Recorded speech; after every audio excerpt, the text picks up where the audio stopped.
Welcome back to Let's Play Ace Combat 6.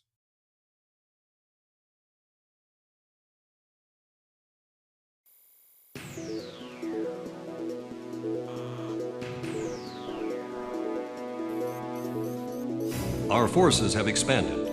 Estavakia's military forces in Ania will gradually start to diminish each time they suffer a loss in various areas.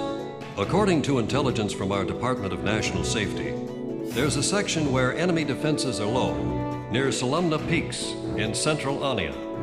That section of land is an ideal route for our troops to take, in terms of topography and weather as well. We're going to use this route.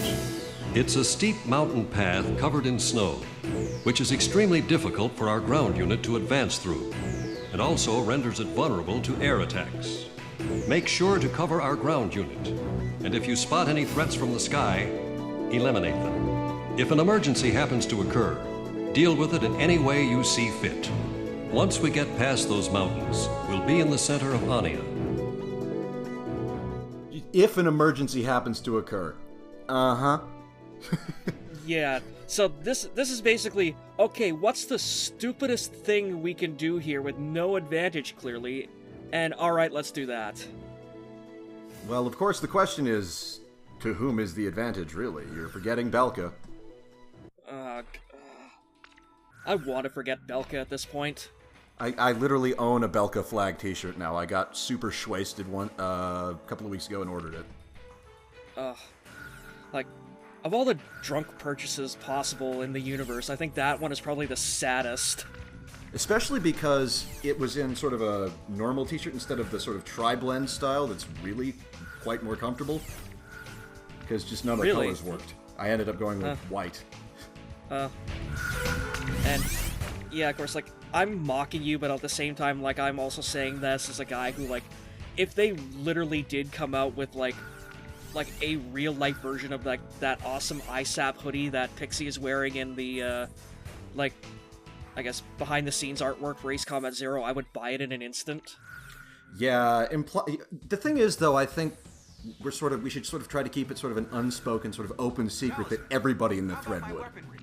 Oh boy, here we go. One of my favorite sort of little things about Ace Combat 6 is that it's the first game in the series where, you know, when you pick a weapon that's like a quadruple multi-launch, there's like still 8 of them on the plane at once. Or like in the SIAMs, there's like 6 or something. It just looks positively menacing and lethal, and I love it. So much better than just the 2 dinky things on the 2 dinky hardpoints of the PS2 games. I don't know if that was about the, oh, fuck this. Oh my god. Well, to be fair, this is, I think, literally the only time this shows up in the game. No, it is, and you don't have to...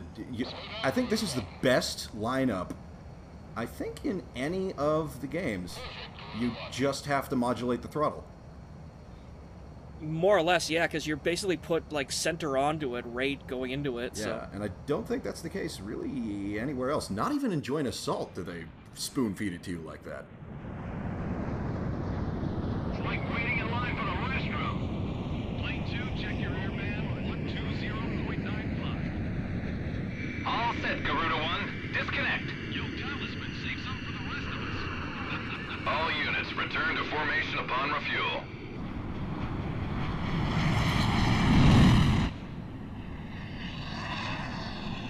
Now this is what I call a squadron. Come on, it's payback time. Grace Maria dead ahead.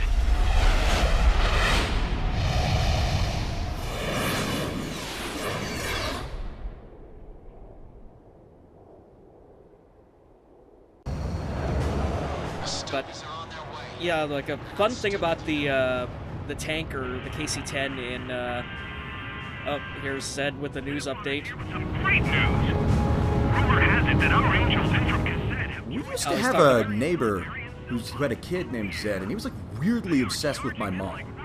And he was like 12, and she was like 55 at the time. No, wait, not even. He was like 9. He like came to our house like 3 times in one day once. like Zed is like one of those like just absolute perfect hick names. Like, Oh wait, no, it was Zebediah, not Zedediah. Oh, Fuck, never mind. oh, No yeah. relevance. I was gonna say, well, apologies to anyone out there who is actually named Zed who is watching this. Again, watch, I'm gonna get a comment. My name's Zed. But anyways, yeah, something that now that we're like 3 minutes out from the actual sequence that it was involved in, but the refueling bit there with the KC-10, like, was it you or was it Scion that was mentioning it to me over like Discord PMs about how like depending on which plane you're flying, like the actual refueling boom will actually change. Yeah, like, no, that was not me, but that is true. In the profile view, as sort of the whole aerial assault force was viewed in profile, you'll look and you'll see the boom sort of stowed up against the tail of the plane. I don't know if that's how it works, if they retract it, but there are planes out there that there are refuelers that can deploy both boom and drogue systems simultaneously. Because I can't remember, it's broken up by service, who uses booms and who uses drogues. Yeah, because like if you take the F-22 or similar planes that are refueled along their like mid section, then it uses the boom. Yeah. Whereas the older planes like the Hornet, the Tomcat, whatnot, they use the drogue. Yeah, but it like I said, it's not about plane vintage. It's about I think it's the Air Force uses booms, the Marines use the drogue, and I think the Navy also uses the drogue. Hasn't cleared up. Are there still jammers out here? And yeah, I just checked the Discord PMs, and yeah, it was Scion who mentioned it to me. Fourth jammer down. I'm genuinely curious if there's a reason that you didn't just shoot 2 semi-actives at the EA-200 at once, because you know you can, right? Watch out. The enemy has I do, but especially in these early missions, I play quite conservatively. Yeah. Garuda 1 launched missile. And I don't remember if this has been rectified, but you did say earlier that enemy ESM degrades your missiles. It's not that. I think it's ECM. launched missile. How could that have missed? Well, yeah, it's ECM for the enemies because it's electronic countermeasures, whereas it's ESM for us because it's electronic support module or whatever. And actually, I've been waiting so long for this LP ever since I discovered this. The Japanese Air Force actually has like an ESM system. Really? Yeah. Their whatever it is, their proprietary AWACS, the one that you always have on your side in the Ace Combat games, the E767 or whatever it is. Yeah. They have a system where the E767 can talk to the missiles in flight and give them updated telemetry faster than the Seeker Watch can. out. The enemy has a lock on you. Nice. Yeah. So the Japanese literally have ESM. Huh. Because I know we've been shooting them down over the course of this little Operation B, but this is I think the first time that the American AWACS, the EF-2000, or no, that's the Typhoon, but it's the E-2000 something. Actually, the EA-200 is not a real designation, but it does look a lot like our EC-135 rivet joints, and serves a similar function. Basically, the actual American AWACS. No, ours are still the E3, but our mobile jammers are the EC-135, which the EA-200 is modeled after. Ooh, nice timing on the cockpit view. Yeah. Ace Combat 7 gameplay right here. Yeah. Although yeah, you'd probably get a lot more condensation on the cockpit window and everything, but. Target acquired. But yeah, again, another reason why I don't use the two SAAMs at the same time is one, just look at that absolutely tiny targeting reticle that you have to work with, and the other reason is at any point I could get a missile locked on me and I would have to pull a move and dodge and just disrupt the targeting. So it's I would rather just have to scrap one missile than two. Fair point, I suppose. Although, have you ever played the? Well, I only unfortunately ever downloaded the first Ace of Aces mission. But the B-52s in that mission, on that difficulty, take... Looks like you took a hit on your Jesus, wings. I've only You played it okay? the once, so I don't quite remember, but it was on the order of 8 to 10 missiles to kill them. Oh god. Yeah. The enemy has a lock on you. Yeah, like see, like right there, where I have to like wave off, like. But oh god, yeah, no, I didn't actually download any of the Ace of Aces ones because like I had no real interest in them. Although reading up on them after the fact, like for this LP, like the way it remixes like Invasion of Grace Maria, where you actually have to fight the Igaion in the mission. Oh, I That's never got really that. cool. Oh. But speaking Wow, I of would've Ace thought of that Aces would've been and the cool first stuff, one. I don't know if you remember, I think it was in the, maybe the 4 thread, the Ace Combat 4 thread. I saw somebody playing the, get ready for the Luigi button. I saw somebody playing the Heavy Command Cruiser mission in Ace of Aces. Oh yeah. And one of the quote-unquote Ace squadrons that it makes you fight was a group of cargo ships. Ooh, I love that mechanic.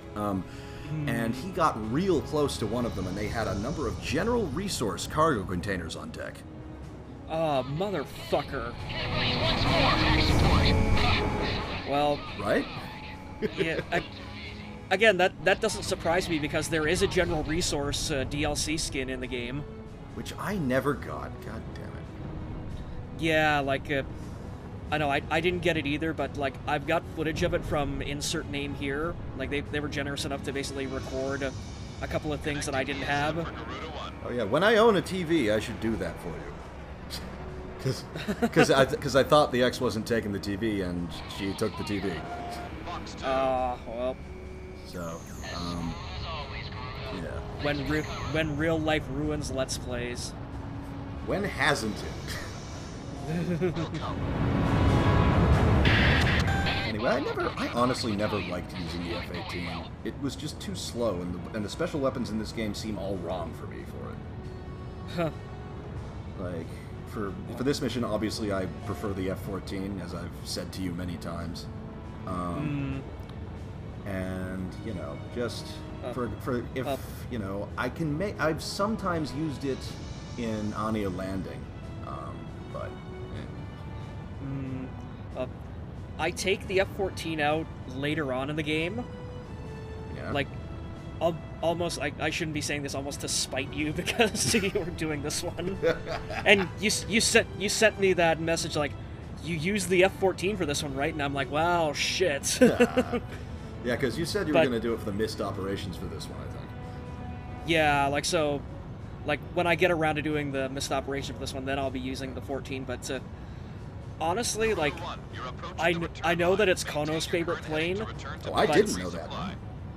Yeah, like, that was something that Sion mentioned when I was recording commentary with him for that mission, but, yeah, apparently the 14 is Kono's actually favorite plane, which, to me, like, kind of makes me go, like, well then, why didn't you make it a little bit more maneuverable then, instead of having it be like a fucking bathtub? I will say that the maneuverability in this game is on par with its maneuverability in other flight sims. So I think that does possibly reflect real life. But the reason that I love Yeah. taking it out on this one is it's close to a pure air-to-air plane as this game has, I would say. With the possible exception of the Su-47. Oh yeah, well, and you don't get that till like literally the end of the game, so. Oh, fuck. So, you get it before the, you know, spoiler mission with lots of air targets, you know. And Well, I didn't know that again, the first there's- time I played through it, so I was like, I'm gonna be classy and fly the F-16, you know, the first one I flew in this first mission. And I was like, nope. Yeah. Actually, just a note about the BGM on this mission.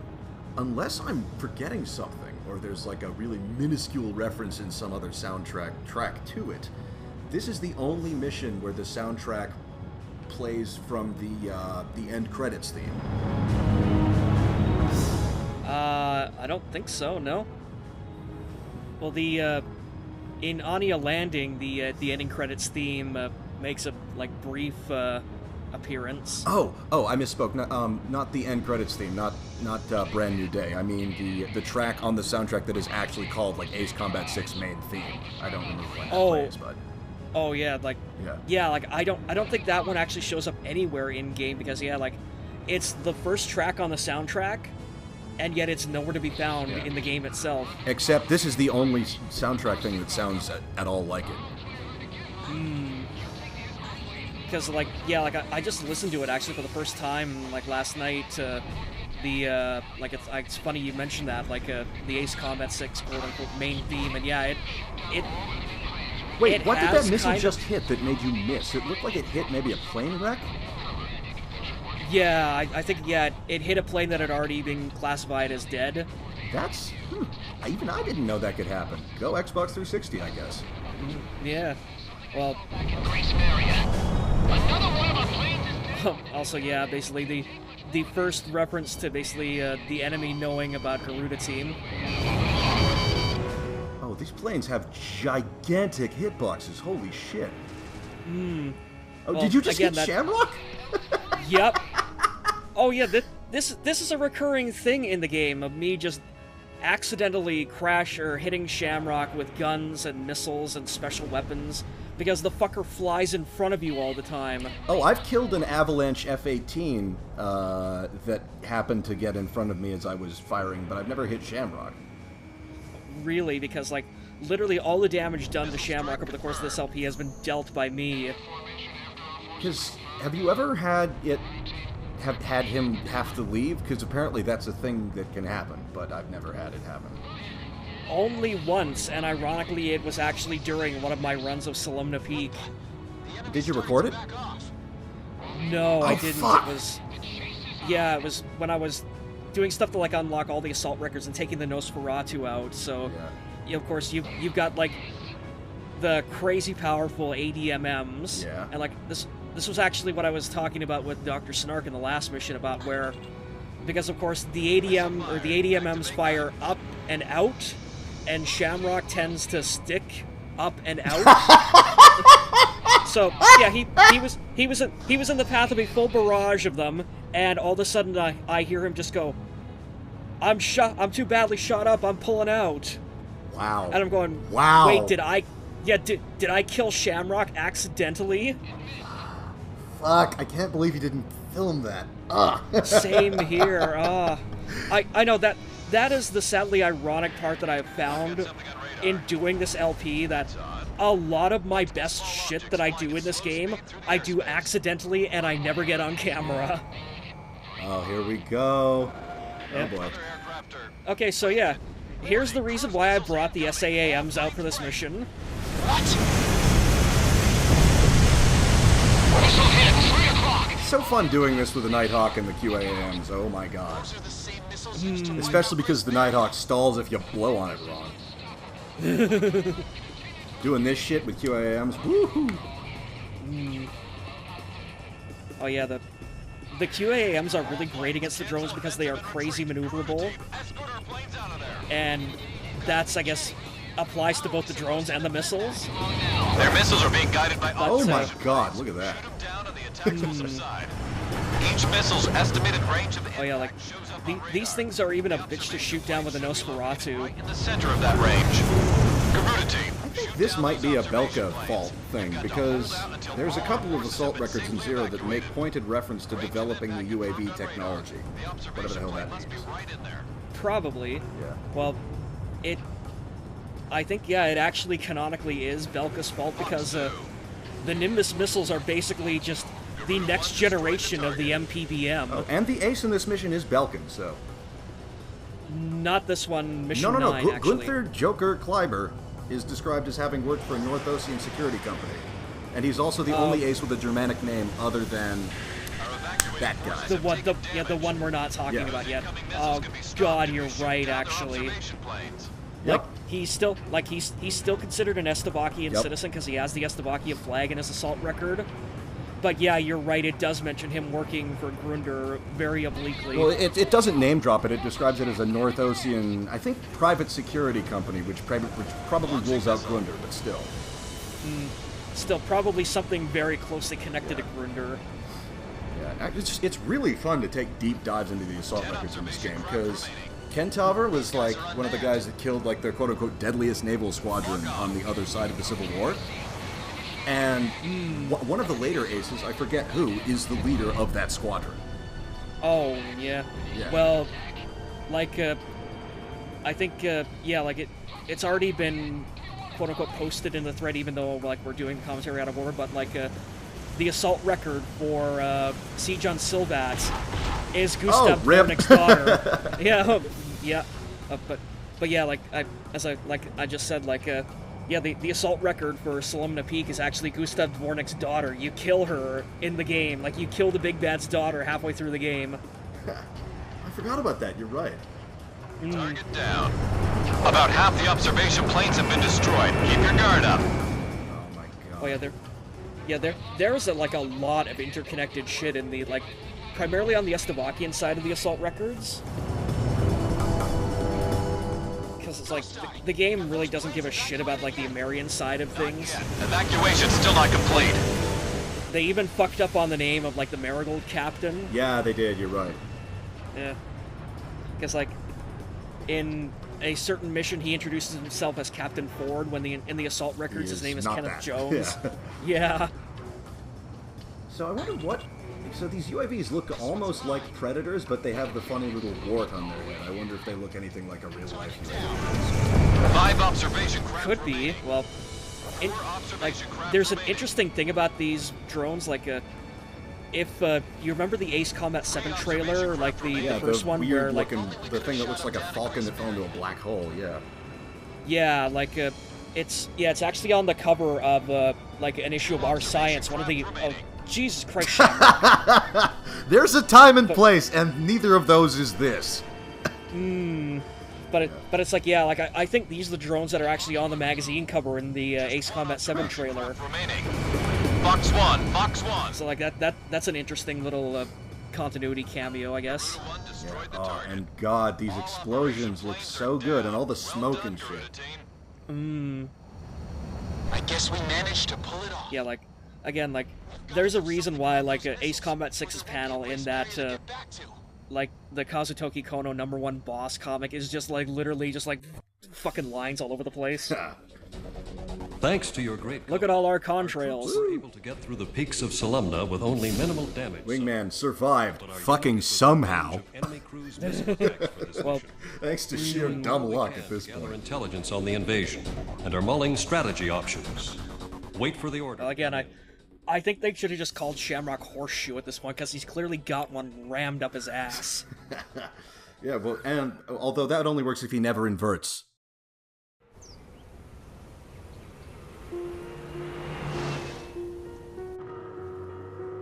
I feel so lucky to have met up with Ludmilla. We've run into so many checkpoints.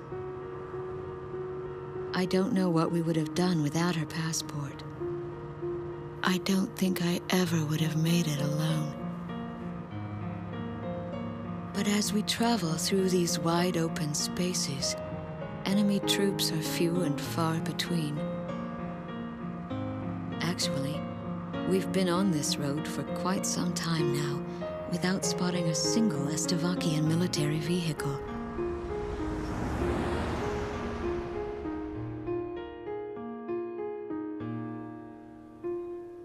It looks like our luck has just run out. These men are partisans. Emmerian like me. Ludmilla stares at me. I can see the fear in her eyes.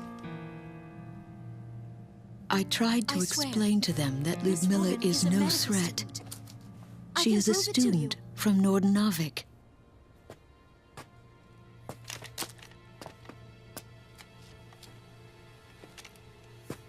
But I've never been much of a liar. She definitely speaks the language, but with a thick Estevakian accent. Don't waste your ammo. Just then, something roars in the sky above. Hey, look! What's going on? I know it's our only chance of escape. Get in! Hurry! Fire! Damn!